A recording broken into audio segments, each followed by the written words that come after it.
take shit. I got no love for the fakeness. If you wanna play tough and wanna hate this, I'll always show up. I don't ever slow up, no I don't take shit. I got no love for the fakeness. If you wanna play tough and wanna hate this, I'll always show up and make a statement. I don't ever slow up, no I don't take shit. I got no love for the fakeness. If you wanna play tough and wanna hate this, I'll always show up and make a statement. Everything I do so instinctive and so passionate. Every word I move so descriptive like an adjective. I got a vendetta against people who patented being negative when you should be getting after it. I got facts over facts. Actually, my advisors were a little worried about the new rap entrance music. They are a little more traditional. They suggested that I should start with some jokes at my own expense, just to take myself down a peg. I was like, guys, after 4.5 years, how many pegs are there left?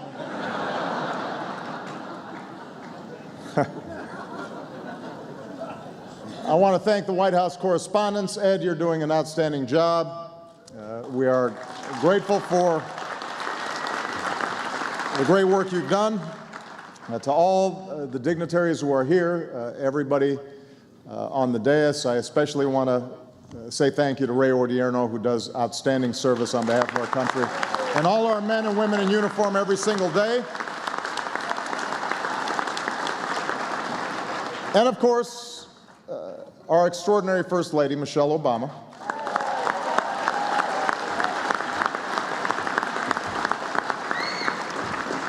Everybody loves Michelle. She's on the cover of Vogue, high poll numbers, but don't worry, I recently got my own magazine cover.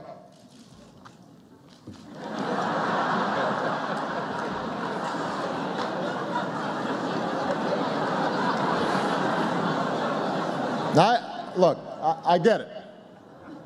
These days I look in the mirror and I have to admit, I'm not the strapping young Muslim socialist that I used to be.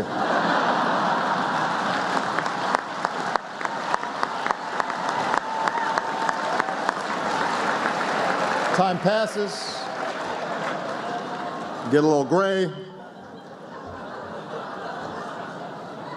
and yet, even after all this time, I still make rookie mistakes.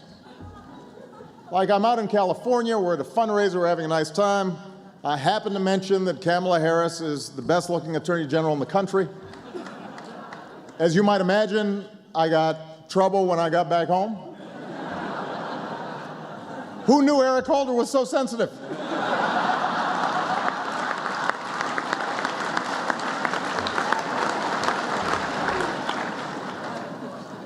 And then there's the Easter egg roll, which is supposed to be just a nice, fun event with the kids.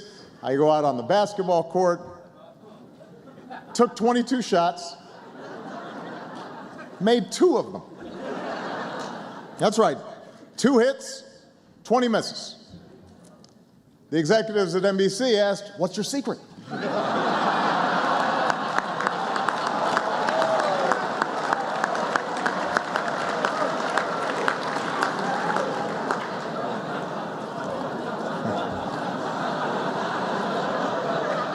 So, yes, maybe I have lost a step.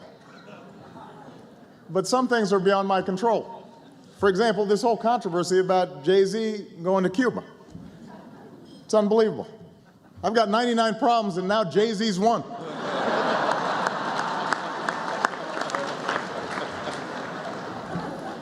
That's another rap reference, Bill. I'll let you know.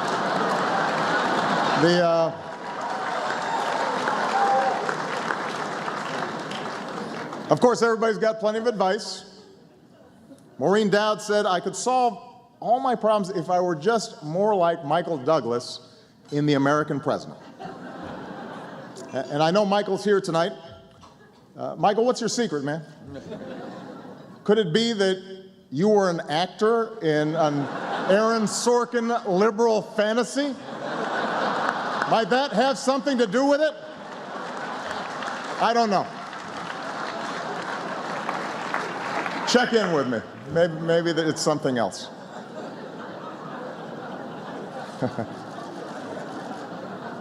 Anyway, I recognize that this job can take a toll on you. I understand second term, need a burst of new energy, try some new things, and my team and I talked about it. We were willing to try anything, so we borrowed one of Michelle's tricks.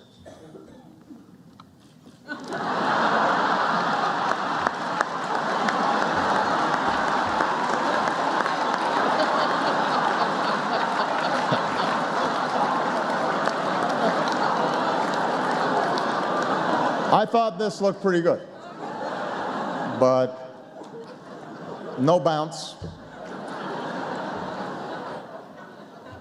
Anyway, I want to give a shout out to our headliner, Conan O'Brien.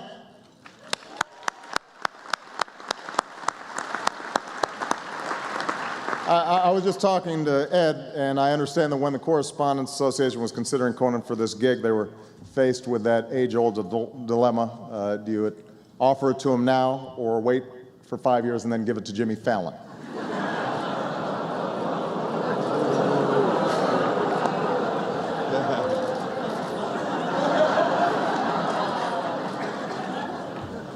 That was a little harsh. I love Conan. And of course, the White House press corps is here. I know CNN has taken some knocks lately, but the fact is I admire their commitment to cover all sides of a story, just in case one of them happens to be accurate.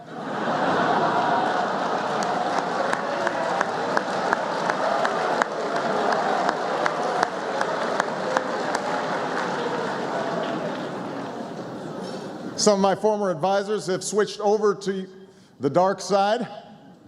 For example, David Axelrod now works for MSNBC, which is a nice change of pace since MSNBC used to work for David Axelrod.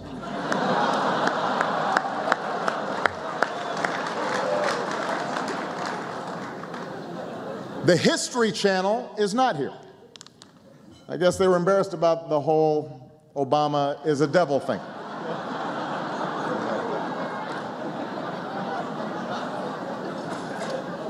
Of course, that never kept Fox News from showing up.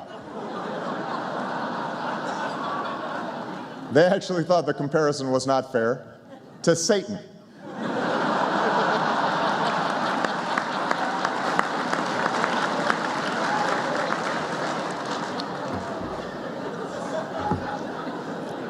But the problem is that the media landscape is changing so rapidly. You can't keep up with it.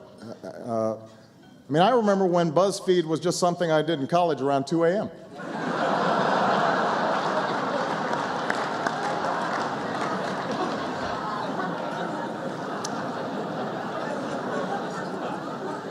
It's true.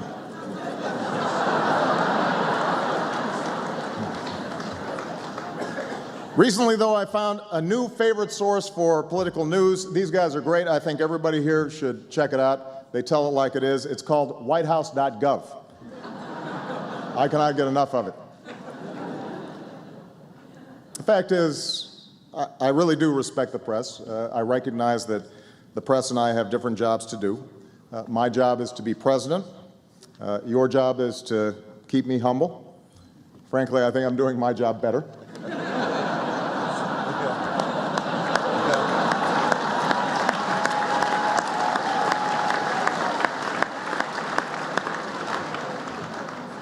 But part of the problem is everybody is so cynical. I mean, we're constantly feeding cynicism, suspicion, conspiracies. You remember a few months ago, my administration put out a photograph of me going skeet shooting at Camp David? You remember that? And quite a number of people insisted that this had been photoshopped. But tonight I have something to confess. You were right. Guys, can we show them the actual photo?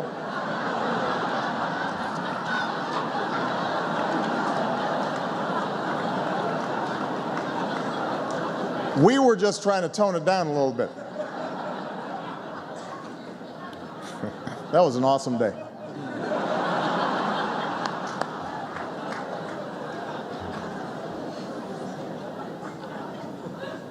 There are other new players in the media landscape as well, like super PACs. Did you know that Sheldon Adelson spent $100 million of his own money last year on negative ads? You've got to really dislike me to spend that kind of money. I mean, that's Oprah money. You could buy an island and call it Nobama for that kind of money. Sheldon would have been better off offering me $100 million to drop out of the race.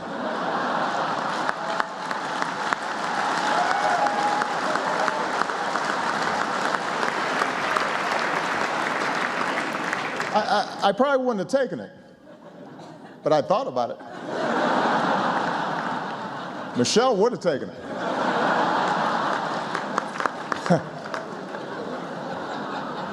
You think I'm joking?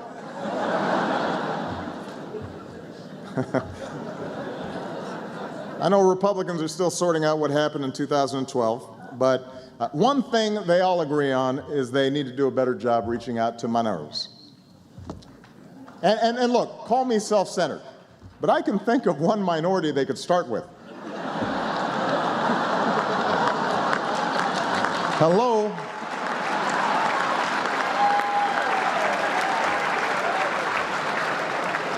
Just think of me as a trial run, you know? See how it goes.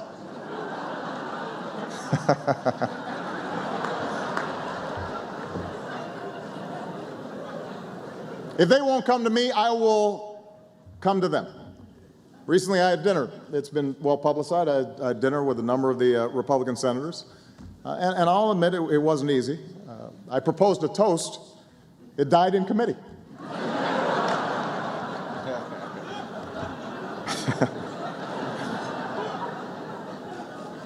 Of course, even after I've done all this, some folks still don't think I spend enough time with Congress. Why don't you get a drink with Mitch McConnell, they ask. Really? Why don't you get a drink with Mitch McConnell?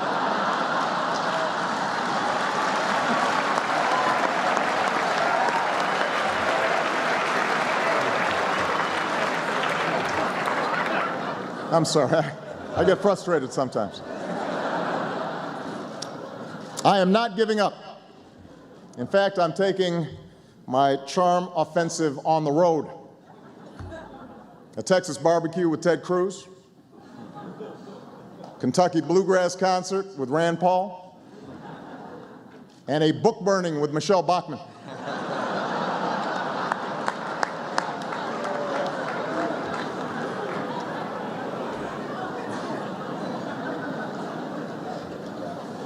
My charm offensive has helped me learn some interesting things about what's going on in Congress. It turns out absolutely nothing. But the point of my charm offensive is simple. We need to make progress on some important issues.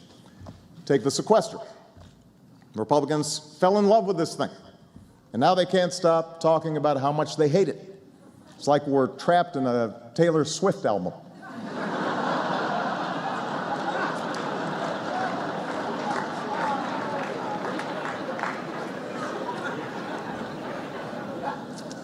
One senator who has reached across the aisle recently is Marco Rubio, but I don't know about 2016.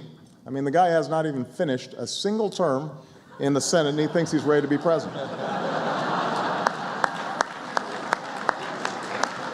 Kids these days. I, on the other hand, have run my last campaign. On Thursday, as Ed mentioned, I went to the opening of the Bush Presidential Library in Dallas. It was a wonderful event, and that inspired me to get started on my own legacy, which will actually begin by building another edifice right next to the Bush Library. Can we show that, please?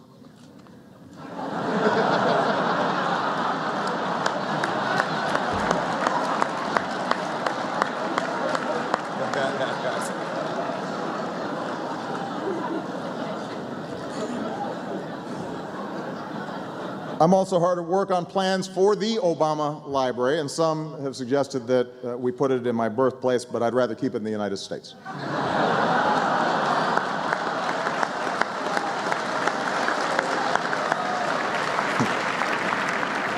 Did anybody not see that joke coming? Show of hands. Only Gallup? Maybe Dick Morris?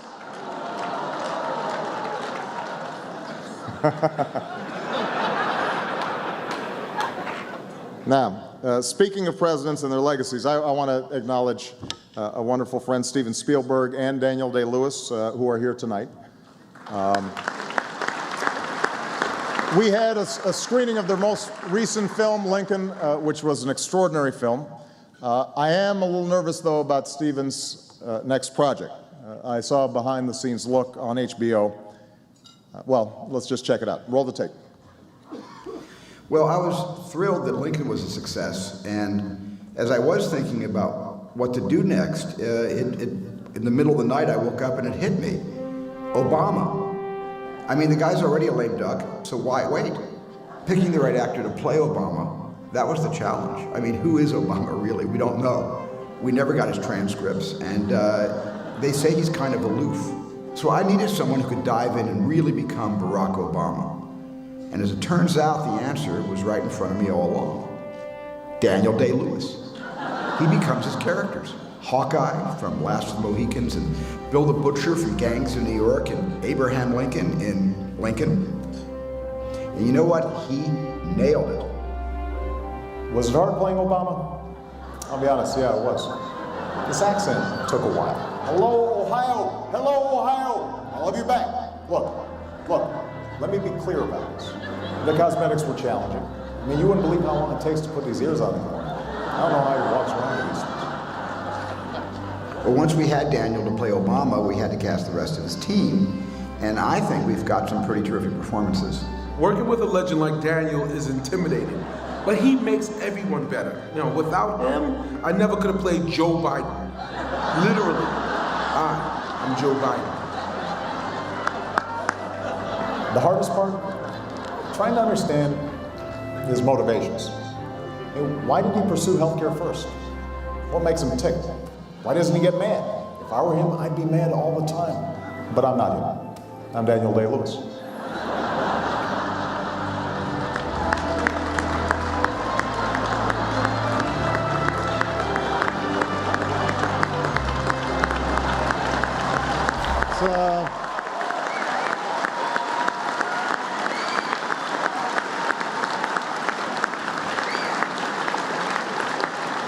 It's a remarkable transformation. Do I really sound like that, though, honey? Well, Groucho Marx once said, and Senator Cruz, that's Groucho Marx, not Carl. That's the other guy.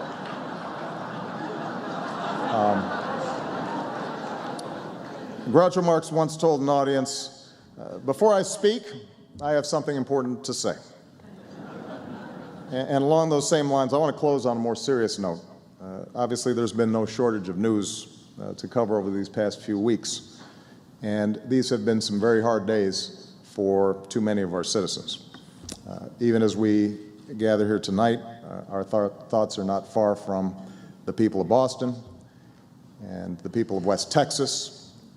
There are families in the Midwest who are coping with some terrible floods. So we've had some difficult days.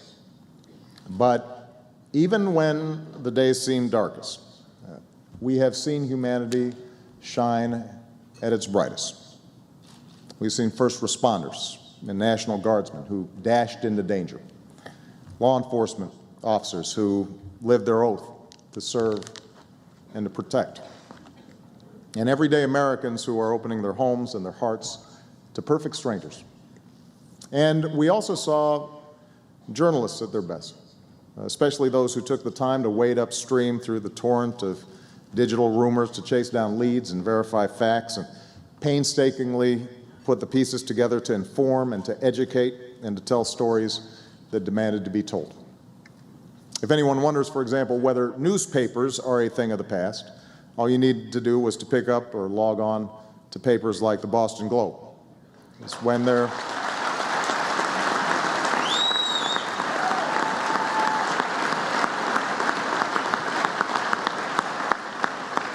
when their communities and the wider world needed them most, they were there, making sense of events that might at first blush seem beyond our comprehension. And that's what great journalism is, and that's what great journalists do. And that's why, for example, Pete Williams' new nickname around the NBC newsroom is Big Papi.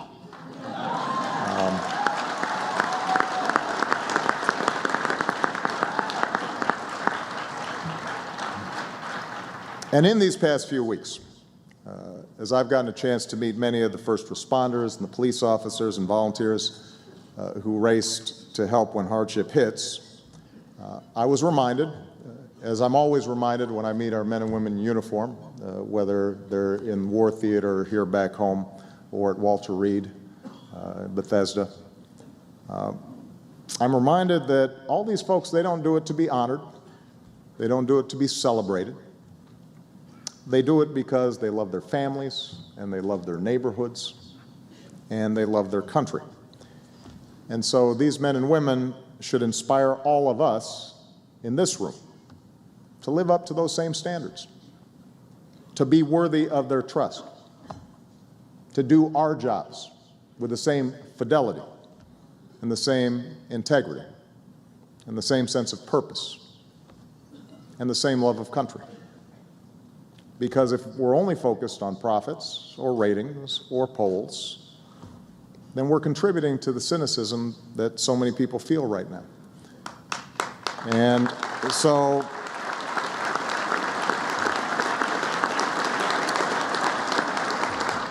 those of us in this room tonight, we are incredibly lucky. And the fact is, we can do better. All of us.